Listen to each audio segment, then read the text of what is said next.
Oslo'ya vardım arkadaşlar. Şimdi beni burada attılar böyle. Çantalar burada. Şimdi buradan böyle şehir merkezine doğru gideceğim, bakalım bir Wi-Fi bulup beni ağırlayacak kızla falan görüşeceğim. Hala müsaitse yanına gideceğim. I didn't vote because I wasn't old enough to vote. Oh, yeah. But I did work for the EU side in politics. What about now? You support to be part of Europe? I support 100%. I know there are probably many negative things about European Union, but I just feel that Norway should be a part of Europe. And the alcohol in Sweden is also cheaper than Norway. Wow, but... And the cigarettes cost, for one packet cigarette in Norway cost 120, 130 crowns. In Norway? Yeah. Oh Twice my as god. much as here. 13 euro. Yeah. Wow, really expensive. Wow, here is 7 euro, right? Yeah. You are really cool. Abi adama bakın ya. Otostop çektiğim yolun güzelliğine bakın arkadaşlar. Gün doğumu var. Şuradan sis gibi çıkıyor işte, dumanlar. Ya bu göle niye duman gidiyor, ben niye sis gidiyor ben anlamıyorum. Çok ilginç bir şey yani. Hadi bugün de göğsümdesiniz, hadi yine iyisiniz ha. Aha geliyor bir tane. Dur, kasabanın ismini unuttum. Hemen bakalım. Torsby. Torsby mi ne, öyle bir şey. Bak Torsby'ye gidiyor, durmuyor. İsveç, İskandinavya'nın otostopu en zor olan ülkesiymiş. Bana da öyle geldi. Danimarka kolaydı. Norveç zaten tartışmaya açık değil. Bir de Finlandiya'ya kalıyor. Finlandiya'da da kolay diyorlar. Daha gitmedim oraya ama İsveç'te bir tık zor. Yani Türkiye gibi aslında. Zor dediğime bakmayın. Hani bekleme oranı Türkiye gibi. Ortalama 1 saat bir erkek için. Kadın olsam belki yine dururlar. Bilmiyorum ama işte bak, buraya da böyle kamp alanı gibi yapmışlar. Burada kalabiliyorsun. Şurada göl var. Burada ateş yak. Burada tuvalete gir. İşte ne bileyim, şuraya git, karavanını at, ocağını at, bir şeyini at, işte takıl buralarda. Arkadaşlar Şen ona aldı beni şeyden, yolda giderken, otostop çekerken. Sonra beni getirdi buraya. Burada böyle bir sürü el yapımı şey satıyor işte. Bıçaklar var burada. Sonra burada bileklikler yapıp satıyorlar. Sonra bak, aynı zamanda bu ev eski bir askeri evmiş. Bak şurada semboller var 3 tane. Bu kadınlar için, bu erkekler için, bu da ordu içinmiş. Bir de burada bir tane resim var, böyle askerler savaşıyor. Bu da kış savaşı, yani bir 2. Dünya Savaşı döneminde Finliler Sovyetlere karşı bir savaş yapmıştı. Onu resmetmişler. Burada yine böyle bir sürü şeyler var. El yapımı şeyler var işte. Bak burada böyle bizim peştemal gibi şeyler var. Bunları böyle, bunlarla bulaşık yıkıyorlarmış. Böyle bir sürü şey var yani. Şimdi yine otostop çekiyorum. Bir 3-4 kilometre ilerledim işte, bu abiyle evine getirdi. Az önceki yerden daha iyi en azından. Bak görüyorsunuz, buradan böyle arabalar geliyor gidiyor, bir şeyler yapıyor. Bu da abinle burada bir şeyler satıyor işte. Buradan böyle koymuş tabela gelin alın diye. El yapımı şeyleri de burada satıyor. Hadi bakalım, 2 saatte 4 kilometre yol yaptık. Umarım böyle devam etmez. Böyle devam ederse varamayız. Araba bulamadım.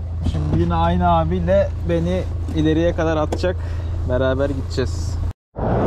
Böyle bir cepte durdum işte, yine otostop çekeceğim, böyle gideceğim. Eğer varabilirsek bakacağız. Abi suyum kalmadı ya, su lazım, su.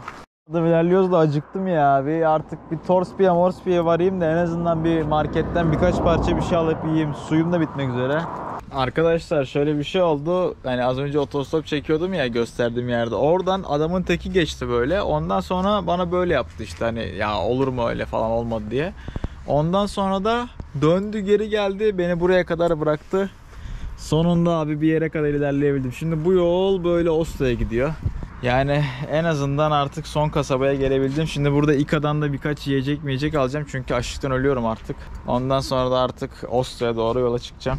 Evet, şurada bir hemen atıştırmalık bir şeyler aldım, yedim. Baget ekmek, sarımsaklı baget ekmek, ıvır zıvır. Şimdi bu yol Norveç'e gidiyor. İleride otostop çekeceğim. Umarım birileri durur. Ama şu alttan geçmek daha mantıklı. Şu alttan geçeyim bari. Arkadaşlar Norveç'e son 20 kilometre. Avrupa'da bu Faroe Adaları, İzlanda ve Grönland dışındaki en çok merak ettiğim ülke. Ve inşallah oraya gireceğim birazdan. O yüzden çok heyecanlıyım yani. Hani bak, Faroe Adaları, İzlanda, Grönland ve Norveç abi. Bu 4'ü benim hayallerimi süsleyen ülkeler. Bu 4 ülkeyi çok merak ediyorum. Gidip görelim. İnşallah varız. Bak yazıyor, Oslo 170 kilometre. Evet, Oslo 170. Hemen şimdi buraya bir yere çömeceğim yani. Umurumda bile değil. Yine sizi göğsüme aldım arkadaşlar. Bak yazdım böyle. Yine zaten yazmıştım biliyorsunuz. Bunu burada tutacağım. Böyle giden olursa gideceğiz. Ama yol çok boş yani. Gelen giden yok işte. Sıkıntı orada. Şöyle güneşe geçelim ya. Yine soğuk. Bunun gölgesi ayrı. Güneşi ayrı soğuk ya. Abi geldi benim için ya. Tekrardan. Yeah. Ya. But in the evening there's coming lot of cars here. Oh yeah, probably. Yeah. They will go to Norway probably. Some of them come here for grocery. Yeah. Some of them come Because for... it's much cheaper here. Yeah. Too many Norwegian cars are leaving from here and they are going. Yeah. And the alcohol in Sweden is also cheaper than Wow. Norway. Wow, but... And the cigarettes cost, for one packet cigarette in Norway cost 120, 130 crowns. In Norway? Yeah. Oh Twice my as god. much as here. 13 euro. Yeah. Wow, really expensive. Wow, here is 7 euro, right? Yeah. You are really cool. Abi adama bakın ya. Right to live. Yeah. That's the life. Yeah, that's the life. Yeah. Yeah, take care. See you. Bye bye. Bye bye. Good luck.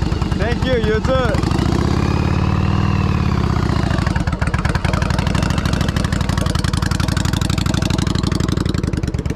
Abi adam cool ya.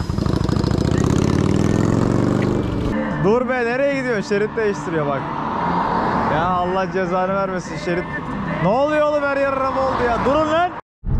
Abi beni 2 tane abi aldı otostop çekerken. Direkt Oslo'ya gidiyoruz. İnanamadım yani. 170 kilometreyi tek araçla yapacağız.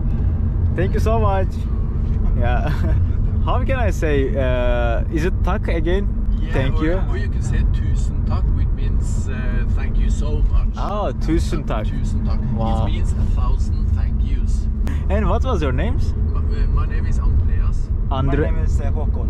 Andreas and Håkon. Håkon, yeah.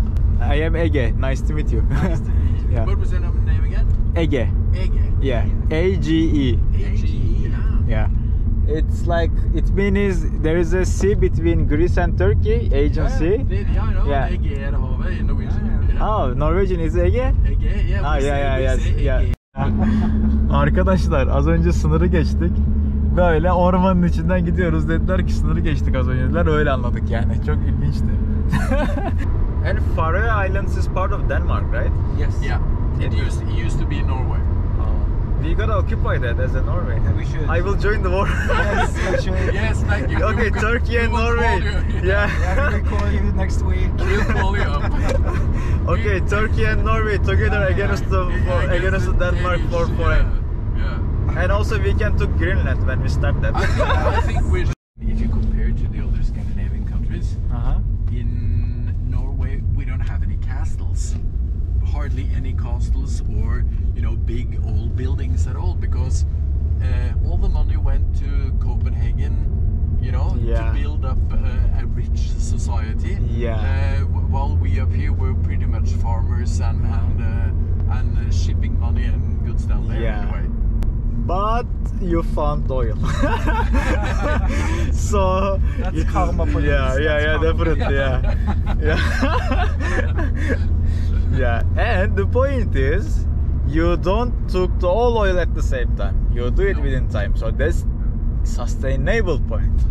We had a structure in the society that made that worked for the oil as much as possible belonging to the people, Yeah. and so that it's the state, it's the state who makes most of the money directly from the oil industry, like in Venezuela. Venezuela, Oh, yeah. where they have a lot of oil, but the money just disappears. Yeah. You had a referendum about it, right? Yeah, in 1994. How many? 1994. Wow. Yeah. How many % of people didn't accept it? It was pretty much 51% Yeah. that said no, and 49 who said yes. Nice. You were nice. What about? And in Sweden, it was pretty much just the opposite. So they just said yes with a screaming into it. But Yeah. If it is not private, what did you vote for? A yes or no? Oh yeah. Yes. I voted yes. I had been a no person.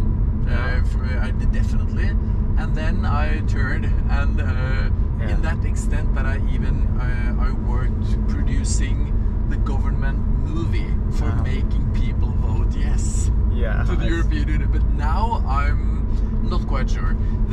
What about you? What do you think? Oh, me? I didn't vote because I wasn't old enough to vote. But I did work for the EU side in politics. What about now? You support to be part of Europe? I support it 100%.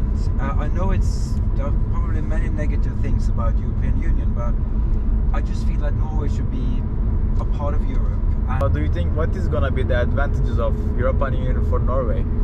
I don't think that it's all about the advantages for Norway. I think it's about the advantages for Europe. If you see my meaning, I mean, I feel that Norway is not getting any richer by joining the EU, but we are more than rich enough, so that doesn't matter. I mean, it doesn't matter. I think we should share our wealth. I see. Share, yeah. Wow, interesting perspective. Wow. I think that's the only way to go forward with refugee crisis and everything. I mean, we should share more about the values we have and the money we have. I mean, if we're going to have peace worldwide, we need to share things. Oslo'ya vardım arkadaşlar. Şimdi beni burada attılar böyle. Çantalar burada. Şimdi buradan böyle şehir merkezine doğru gideceğim, bakalım bir Wi-Fi bulup beni ağırlayacak kızla falan görüşeceğim. Hala müsaitse yanına gideceğim. Sağ olsun benim host vardı işte, dedim ya kalacağım ev Amelye diye. O dedi bu gece kalabilirsin ben dedi. Normalde 3 gün geç geldim ama yine de kabul etti sağ olsun. Ama akşam geç çıkacakmış işten. Yani kaç gibi çıkacakmış? 8'de işten çıkacak, sonra bir de arkadaşlara takılacak. Yani benim onun eve gelmesi en az 12'yi bulur. 12'ye kadar da ben de Oslo sokaklarındayım ve Oslo'ya bayıldım ya. Tam benim şehrim yani her şeyiyle. Neyse şehri size daha sonra göstereceğim. Şimdi satış falan yapmam lazım açıkçası. Param hiç yok. Bir de böyle tek başıma oturup vakit geçirmek istiyorum. Çünkü daha ben bir 7 gün ila 10 gün arası Oslo'dayım arkadaşlar. O yüzden size şehri göstermek için bolca vaktim olacak. Zamanı geldiğinde size göstereceğim. Ama bak şehrin silüeti böyle. Böyle. Zaten bayağı bir şey konuştuk Norveçli abilerle. Siz de duydunuz. Her yer inşaat olmuş durumda şehir. Çünkü nüfus artıyor. Her yerde olduğu gibi nüfus artıyor. Ama çoğu binayı şey yapıyorlarmış. Doğa dostu yapıyorlarmış. Bak dayılar yine canoeing yapıyor. Hiç durmak yok bu İskandinavlar. Yaz, kış, canoeing, manoeing, chanoeing, çanak çömleking. Sahil kısmı. Aa, ne kadar güzelmiş ya. İstanbul gibi. Abi burada restoranda millet yemek yiyor. Burada arkadaşlar 16-17 Euro'dan aşağı zor yemek yersiniz, haberiniz olsun. Restoranda bile hani böyle en uyduruk pizzayı falan yemeye kalkın 15 Euro'dan aşağı zor ödersiniz yani. Çünkü Norveç artık ayrı bir dünya. Hani burayla yarışabilecek Avrupa'da gezdiğim ülkelerden bir tek İsviçre var. Diğerleri gerçekten buralardan ucuz yani. İsviçre ve Norveç bu işin tapı. Avrupa'nın en pahalı iki ülkesi arkadaşlar. Bu da opera binası. Böyle yapmışlar, buraya bir şeyler koymuşlar. Bak şurada kruz gemisi bekliyor. Kruz mü diyorlar? Kruz diyorlar galiba ya. Böyle büyük turistik gemilere kruz diyorlar değil mi ya? Yoksa onlar yük gemisi miydi? Unuttum. Neyse işte burada var işte böyle gelmiş. Muhtemelen bu Norveç'i fiyortların olduğu böyle şeyler var. Koylar var. Koy değil de böyle körfezler var. Muhtemelen o körfezleri geziyor falan, Oslo'da takılıyor. Böyle bir durum var yani. Yine bak millet burada takılıyor, oturuyor işte, müzik dinliyor, rahatlıyor. Telefona bakıyor, Wi-Fi zırtlıyor, zortlatıyor. Takılıyorlar işte. Son görüşmemizden beri ne yaptım? Gittim bir McDonald's'a oturdum ve Wi-Fi'ye sinyalledim. Sonra gittim bak burada işte bu King's Hall mudur bilmem ne, John mudur ne caddesi, burada bir açtım tezgahı. Ama hani 45 dakika falan ya açtım ya açmadım, bir şey satamadım ama şimdi de işte Koç'tan kalacağım kızın evine gidiyorum, ismi Emily. Emily. Onun gibi bir şey işte. Oraya gideceğim bu gece ve yarın gece onda kalacağım en az. Yani kaç gün kalırım bilmiyorum.